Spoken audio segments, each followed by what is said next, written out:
atonement at bakit mo dapat ito malaman. Ngayon, ayon po sa Hebrews chapter 9 verse 22, basahin ko po sa libro nito. Indeed, under the law, almost everything is purified with blood, and without the shedding of blood, there is no forgiveness of sins. Ngayon, upang ating mas maunawaan kung ano ibig sabihin ng ating talata, ngayon po tayo po ay dadako sa ating mga teachings for today upang mas maintindihan natin ang ating devotion. Atonement unites God's love and justice.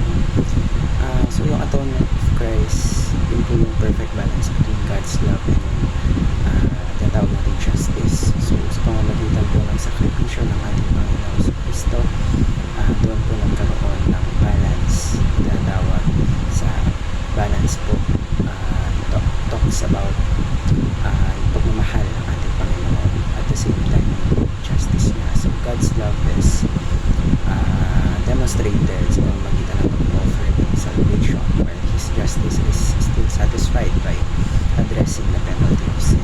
Ikalawa po, atonement is penal substitution. So, ang ating Panginoon sa Kristo po, siya yung kumbaga umako sa mga kasalanan natin, our place, no? Sa krus ng Kalbaryo, bearing the punishment that we deserve. So, yung sakripisyo niya serves as a substitute. Sa pamamagitan nito, it pays the penalty for our sins so that we can be reconciled with God. Ikatlo po, atonement takes away the wrath of God. So because of Christ's atoning work, God's righteousness, anger against sin is satisfied. So sa pamamagitan po ng faith, sa pamamagitan ng pananampalataya natin sa ating Panginoon sa Kristo, we are no longer under judgment but are instead welcome into God's grace and mercy. So paano po natin ma-apply ang mga katural na ito sa ating mga buhay? Ngayon po tayo pwede ako sa ating application. So una po, basahin ko po sa libro ito. Appreciate Jesus Christ today and forever. So let's take time po para mag-reflect and para i-express natin yung salamat natin, yung gratitude natin for the sacrifice of Jesus Christ, acknowledging His love and pinabalik niya na tatawag sa salvation.